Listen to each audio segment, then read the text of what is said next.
another character. If we say Doug Kirkpatrick, oh no, that's just a character. No, he didn't use Doug Kirkpatrick again, not at all. No, but our characters, our human characters can change.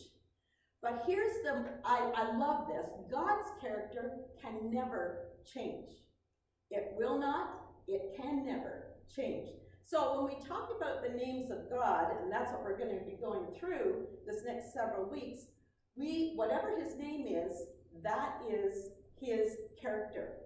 He also shared with us that God let Moses know part of his character when he asked Moses to lead the children of Israel out of Egypt. He said, "Who will I say has sent me to do this?" And God said, "Tell them, I am that I am sent you."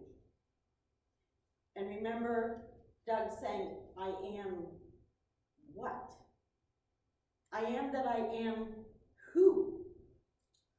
What does that mean? I am is the God who is. I am is the God who will be. I am the God of your present. I am the God of your future. I am everything you will need in life. Now that's good news for us.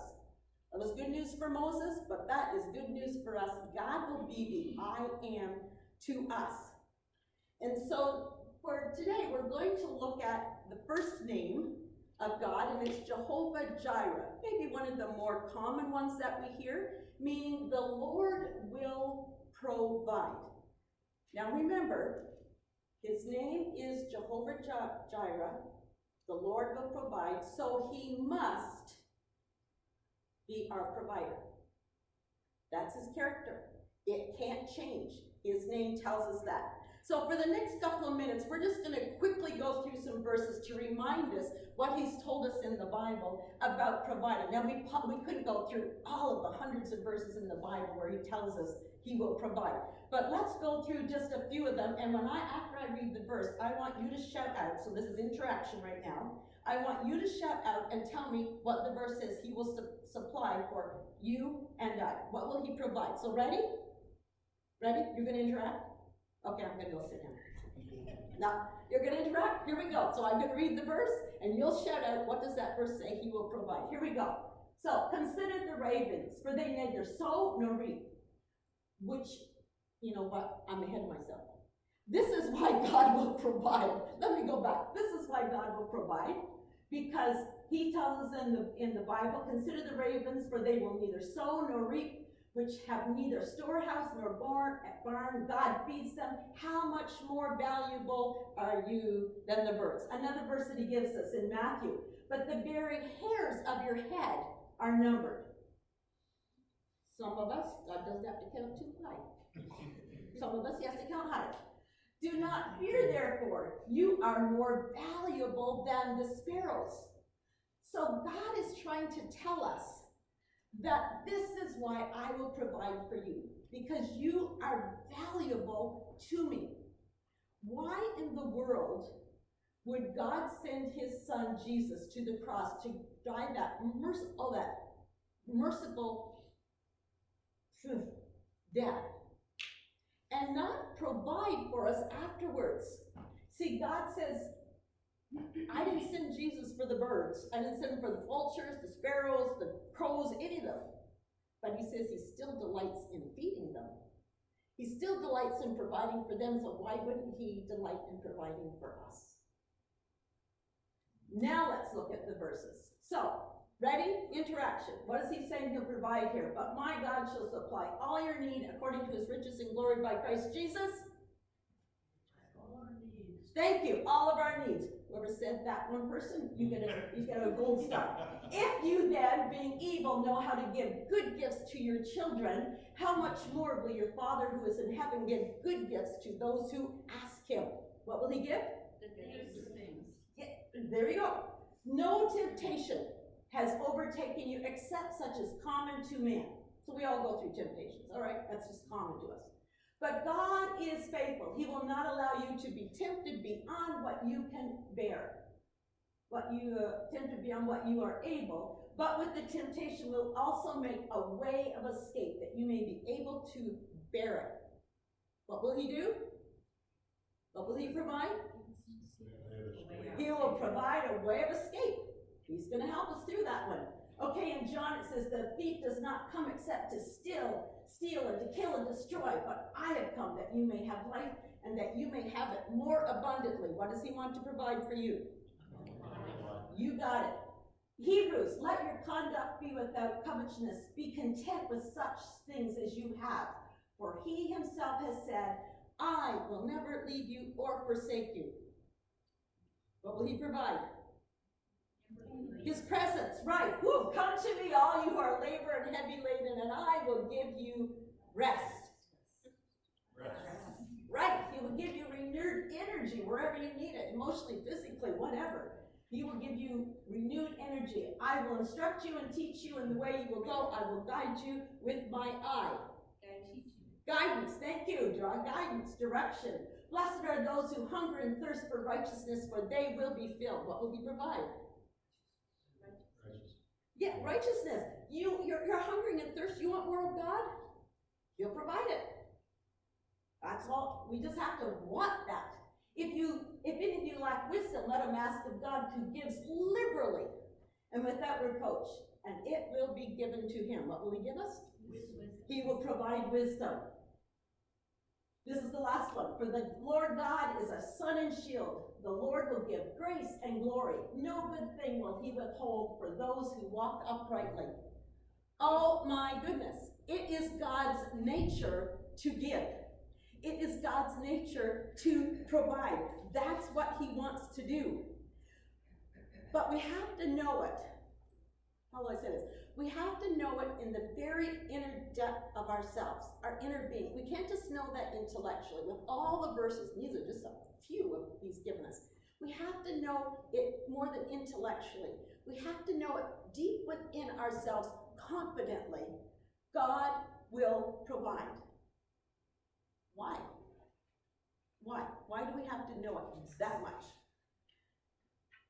Because when we ask God to provide us for something, and God is a little slower in giving the answer than what we expected, or it doesn't come in the time frame that we want God to give it to us, what do we do then? If we don't have that God is Jehovah Jireh, and he will provide deep within our spirits, well, let's walk on through that today and see what may be some of the ways that we might handle that. The question I'd like you to think about today is, what do we do in the in-between time of us asking and God providing? So what do we do in the in-between? And I want you to put those words in cap letters. In-between. What do we do? Today, to help us understand that, we're going to look a bit at the life of Abraham. And I'm going to stop right here a bit because we're going to be looking at scenarios in his life when he was Abram, and then God later changed his name to Abraham. But I'm going to just use Abraham all the time because my brain can't go back and forth that fast. Okay, so I'll be just saying. So you who are scholars, you put Abram where it needs to be Abram, and I'm going to be saying Abraham. So just to let you go there. But before we go to Abraham, I want us to remember one thing. Sometimes when we read the stories in the Bible, we put these people in the Bible and their situations on a completely different level than us, or a completely different category.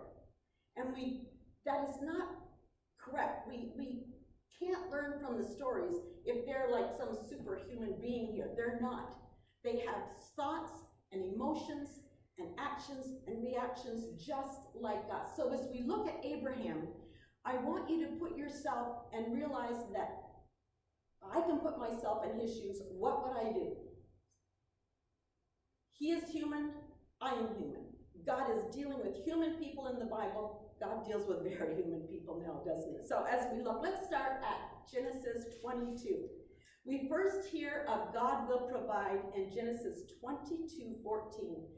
God has come to Abraham, and he has asked Abraham to sacrifice his son as an offering to God. Okay, now that's where we should stop, and put ourselves in those shoes. Abraham is a very human person. What would you do? What would I do if God came and asked me to sacrifice a son? Well, now he's likely not going to do that because that was part of the culture back then. That was a common thing. But what would we do if God asked us to do something that was really difficult? What if God asked us to do something that was out of our sweet spot, our comfort area? Like me up here speaking, this is not my comfort area, but here I am. Our comfort area. What do we do? How do we handle that? Well, the thoughts that you might have are likely the same thoughts that Abraham would have. And so in Genesis 22, we are told that Abraham was asked this very difficult thing to do. I'm sure he must have said, God, what? What? You're wanting me to sacrifice this son that was a promise to us? It was you, God. Remember, it was you that promised this son to us, and now you're asking me to sacrifice it? That doesn't even make sense, God. And then I'm sure as he's trying to make sense of that and get his thoughts around that, I have an imagination, but I'm sure he thought, oh my goodness, God, how in the world am I supposed to tell Sarah? Isaac is the love of her life. Isaac is the one that took the disgrace away from her when she couldn't bear any children. It was Isaac. God, how am I supposed to tell her? Now, wouldn't you just love to be a fly on that tent wall when they had that discussion? Abraham, are you crazy? Are you crazy? You want to sacrifice our son? See, in my inquisitiveness and just my personality, I wish God had have included a little bit more in the Bible so we'd understand some of these background conversations like that one. Or the Bible tells us that the next day, then early the next morning it says, Abraham got up and took his son and servants to the land of Moriah, to a mountain that God would show him where to sacrifice the son. Now, I would love to have known, what did Abraham go through that night? Late in the night when everyone else was sleeping. What did he go through that he was able to, early in the morning, do what God had told him to? Well, we're not told that, but I do know that the Bible tells us it was a 3-day trek. I can get my little cheat notes here because I'm going to be away from that. But it was a 3-day trek to the mountain. 3 long days of nothing but walking. I don't know how it would be with you, but with me, I find that's when Satan could have had a heyday with me, with my thoughts, with what I was doing. We're not told, but I wonder if Satan had a heyday with Abraham. Are you crazy? Why are you doing this? Really, is it worth following God that much? Is it? We don't know what went through Abraham's mind on that 3-day trek. My imagination likes to guess, but we're not told. But we are told that as they got close to the mountain, and they were walking up the mountain, Isaac knew they were there to sacrifice. And he turns to his dad and he says, Father, here's the wood, and we can make a fire, but where is the lamb for the sacrifice? Our kids can ask us some questions that are really difficult sometimes, and we want to try to give them the best answer we can because we want them to develop into the best person that they can develop into, and they have some wonderful questions. Sometimes we don't know what to answer. How would you like to be in Abraham's shoes and try to answer that to your son while you're climbing the mountain But all we're told in the Bible that God says, the Lord God himself will provide. The Lord God himself will provide. He did not have any sweet clue that on this side of the mountain, God already had the provision in progress. He didn't know that. We read that now. But he did not have a clue. So when you're on this side of your situation, on this side of your mountain, on the in-between, this is where you have to have the confidence God will provide. When you're waiting on God, wondering what's the next step. When you're waiting on God to answer that prayer. When you're on this side of the mountain and you see no answer at all in the in-between. What do? What are you thinking? What are your actions? You know, sometimes when we're going through a difficult time on this side of the mountain, when we're in the in-between, people don't even want to be around us. Because, frankly, it is tough stuff. It is. And sometimes we act it out on other people and they just like, woo. Rather not be with you right now. Whenever you get through what you're going through, then okay. How do we react? What is our thinking process in all of this? Like Abraham, we do not know what God has planned for us. How is he going to answer our prayer on his side of the mountain? What does he have planned? All we know is that we're over here. And we have to decide, am I going to, like Abraham, confidently put within my mind, within my spirit, Jehovah, Jireh, God himself will provide? Or are we going to allow Satan to have a heyday with us? And our thoughts will get all screwed up. You see, the only way that Satan can get to us is through our thoughts. And that's why it's so important for us to take hold of our thoughts and bring them back to God and focus on God. Because then Satan does not have that same trick up his sleeve to use. Because we continually take our thoughts. Every 5 minutes of our thoughts go to, God, what are you going to do? Immediately, Jehovah Jireh, God himself will provide.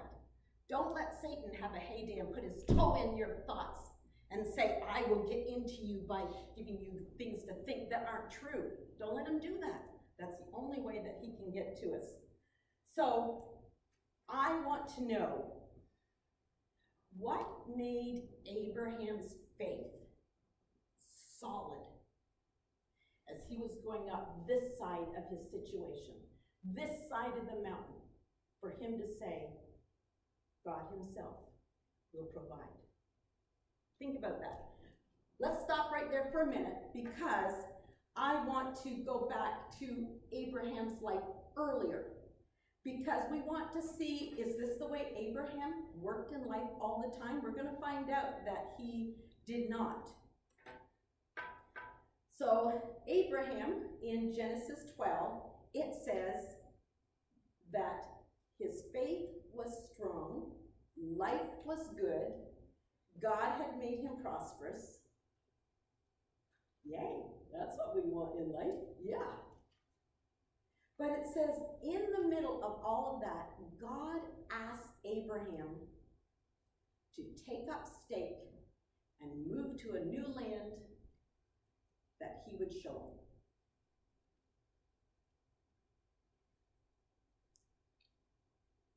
That was it. That's all Abraham knew. Move to a new land that I will show you.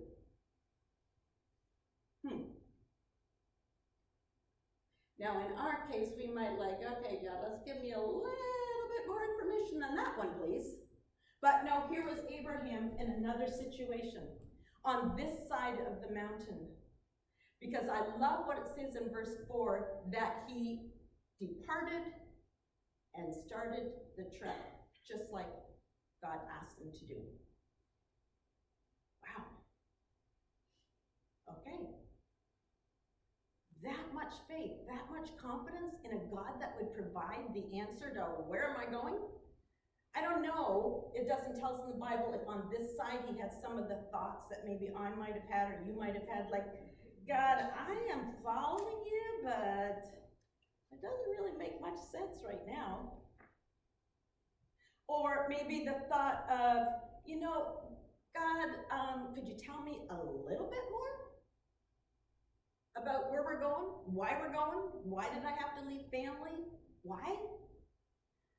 Or maybe, are we there yet? We've been walking 5 days. Are we there yet, God? I don't know. It doesn't tell us what God went through. But I'm pretty sure, would Abraham have some of those thoughts? I don't know. All we know that he kept walking. He was confident that God would provide. You see, God is always at work on our behalf. Always. Jesus said in John 15:2, my Father is always working, and so am I. So when we are on this side of the mountain, the in-between, and we don't know how God is providing, we can be confident that God is always working on our behalf. You are that important to him. I am that important to him, but we forget about that when we are in this junk, not knowing how God will provide on this side. But because he is faithful to always be working, when we trust him, when we invite him to become part of our situation, we can be confident that God is always working. And that's where Abraham was in all of this. God was working. And God did take him to the new land that he would show him. And he set up home. God provided. But it's not just that God provided. Yay, God answered my prayers. Yay, I know what I'm doing. What happened was Abraham understood a little bit more about the character of God. When he trusted, that's what my God does. That's the character. So Jehovah Jireh does mean God will provide. Now we look a little bit later, and it says that life happens, as life happens to us, stuff that we wish didn't happen. But the Bible tells us that there was a famine that came in the land of Canaan where Abraham had set up a home. And so he had to leave Egypt and go, or leave Canaan and go to Egypt and live there as a foreigner. And so they left. But as they got closer and closer to Egypt, all of a sudden it hit him. Oh my goodness. I'll say, Sarah, I got a plan. Okay, here's the plan. And he put his wife in such a terrible, terrible position. Why? To save his own life. Abraham, what are you doing? You learned that God would provide. Why are you taking it on yourself? Why are you asking your wife to do such a terrible, terrible thing? God will provide. Remember that, Abraham. But he didn't. He decided to take things into his own hands and not invite God into the situation. And he asked Sarah to pretend that she was his sister. Why? Because she was very, very beautiful, the Bible tells us. And if they knew that if she was his wife, they could kill him and have her. And so he says, just tell them that you're my sister. But Abraham, if I do that, that means they can marry me. Yeah, I know that, but it'll save my life. What? And Sarah goes along with that plan. But at what expense? Emotionally, physically, spiritually. Was it worth that expense? Was it worth that consequence? Abraham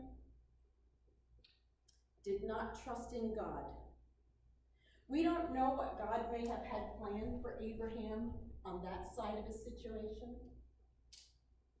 We don't know, and Abraham doesn't know. Why?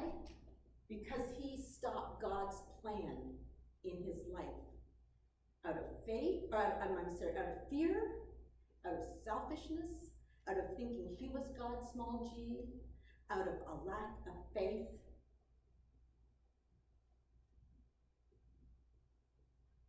So he didn't get to live in God's plan.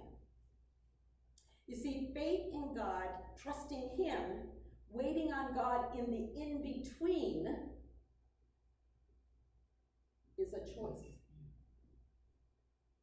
It's a hard choice sometimes, but it's still a choice. You see, yes, God did give us the capacity to have faith, but it's through our choices whether our faith grows, matures, expands by the choices we make. Abraham did not experience the strengthening of his faith. He did not experience the character of God. He did not experience what God had planned for him. He experienced consequences. And there are always consequences to every one of our decisions. Sometimes the consequences are good, and sometimes they play havoc in our lives and everyone else's life around us.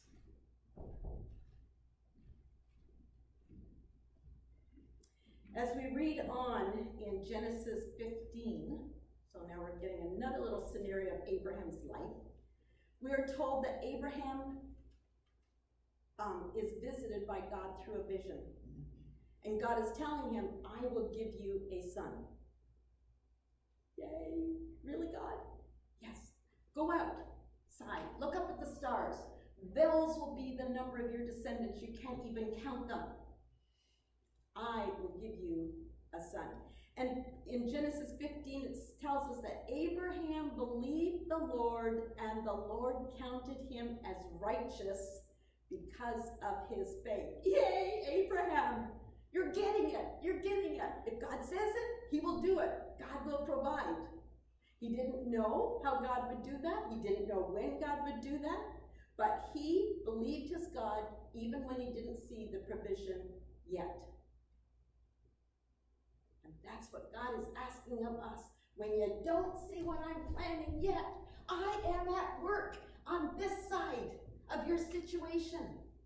So when you're in the in-between and you don't know, hang on, have faith in me, believe in me, let me count you as righteous because of your faith.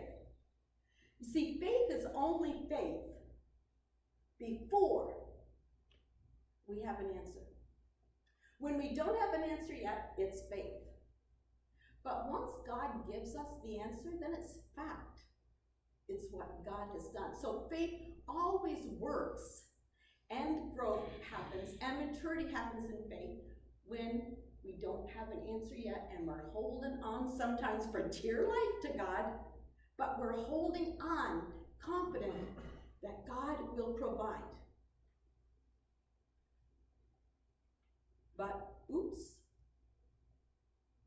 God didn't provide in the time frame that Abraham or Sarah thought he needed to provide.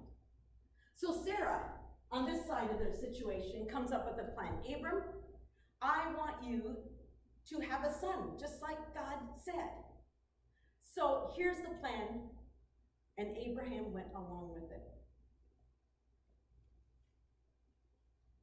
The plan was that he would have a son with her maidservant, Hagar.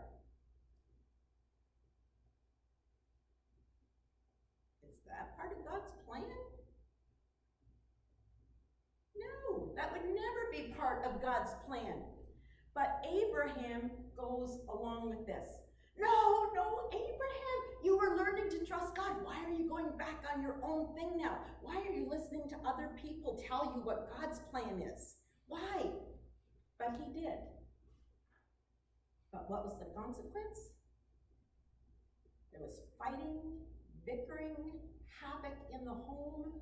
He had to live through that, not to mention, he didn't get to see the character of God again. Abraham at that point thought it was just too risky to wait on God. How he was going to do this, especially when his wife was beyond childbearing years.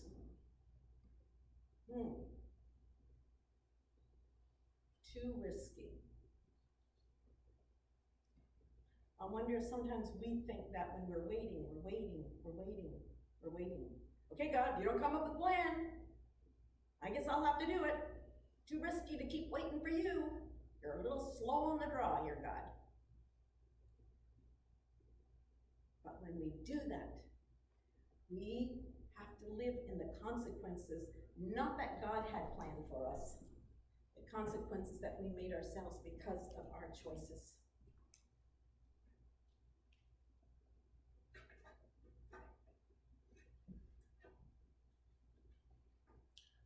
So now back to Abraham and Isaac going up the mountain.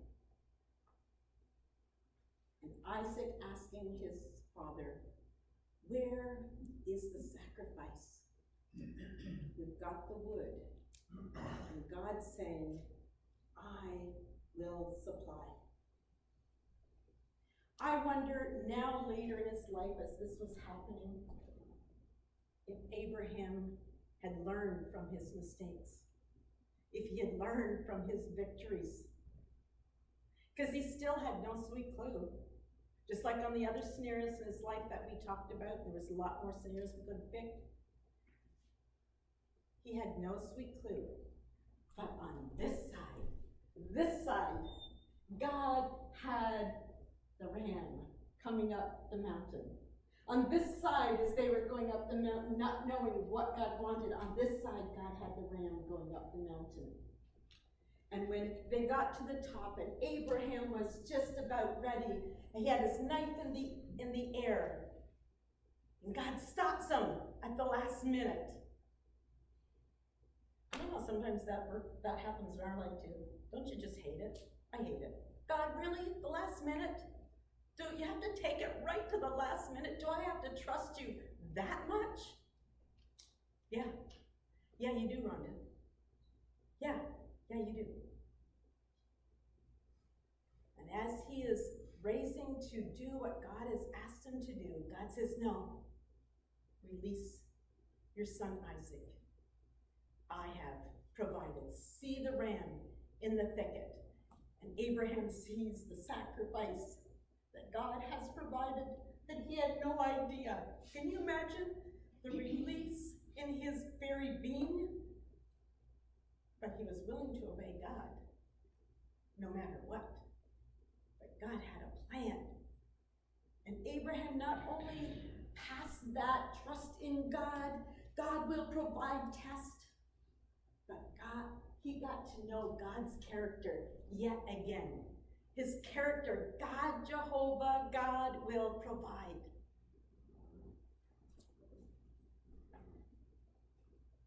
My late husband and I were at Asbury Theological Seminary. It was about a month before he would be able to graduate, and we were excited to see where God was going to lead us so that he could use his degree in counseling.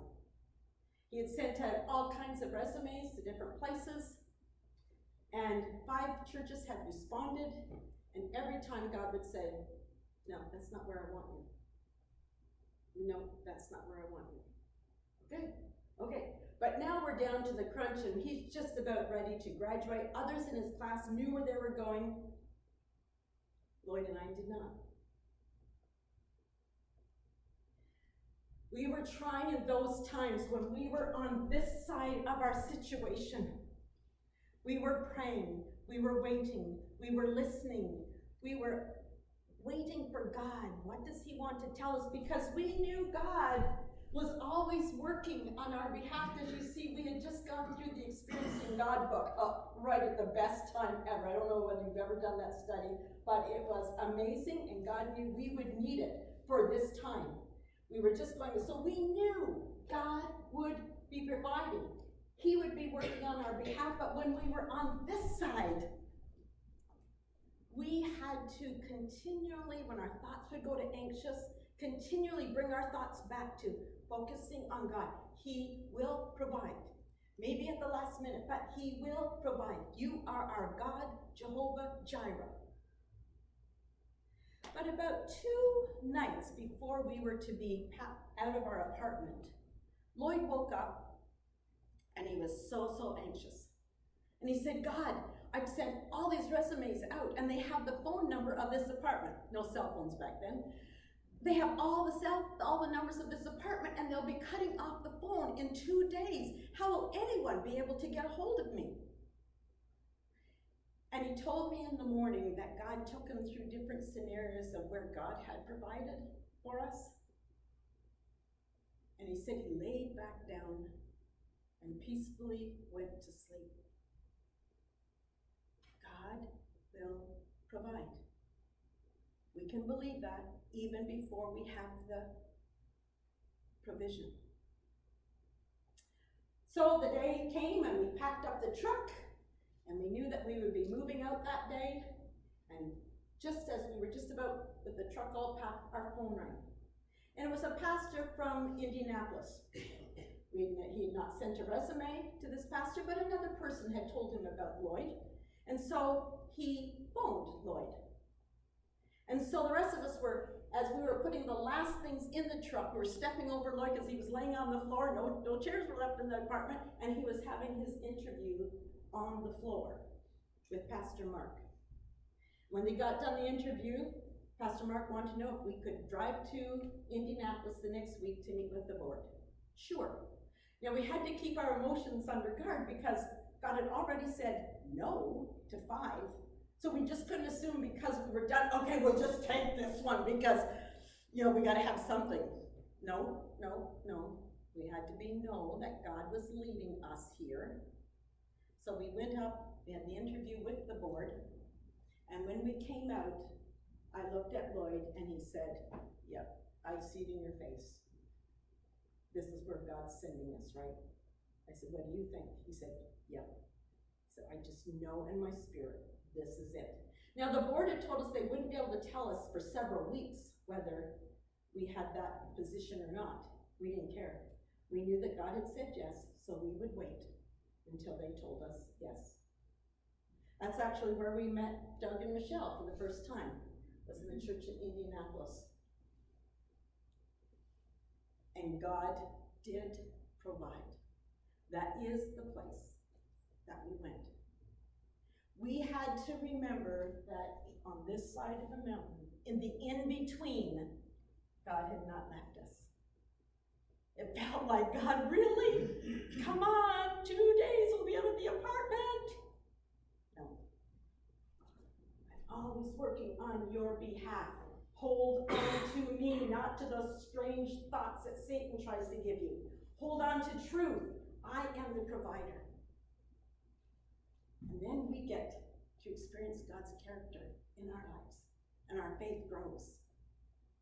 But one more time, let's go back to Abraham's mountain. Oh, no, really, it's God's mountain. Because you see, it was on that same mountain that God sacrificed his one and only son, Jesus. Isn't that cool? He asked Abraham to sacrifice his son. No, I will provide the lamb sacrifice. And he did. He provided it with his son, Jesus Christ, that whosoever believeth in him should not perish but have everlasting life. We can have the abundant life in Jesus as we believe him that he has died for our sins. And my goodness, if he would go to that extreme and send his son to go through that excruciating death, why would he not provide for us?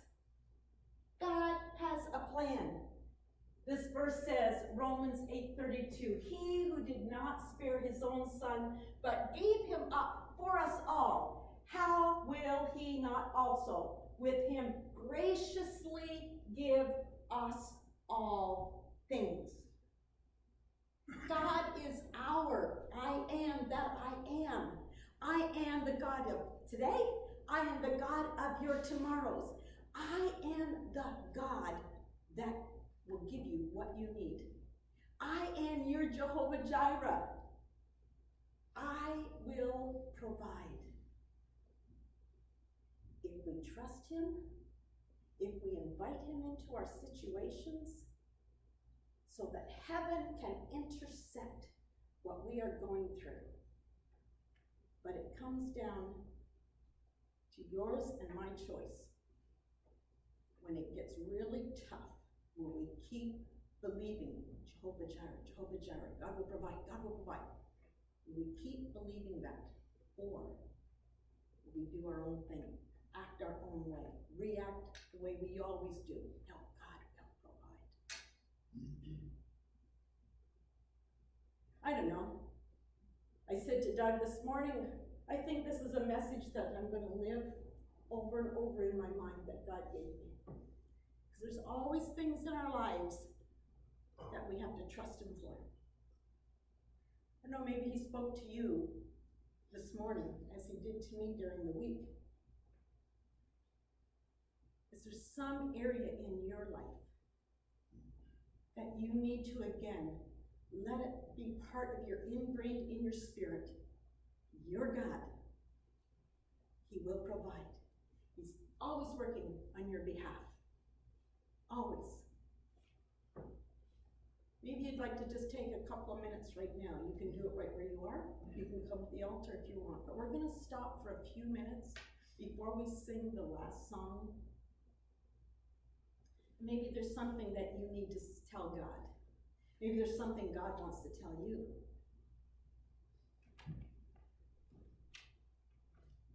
Are you in an in-between situation?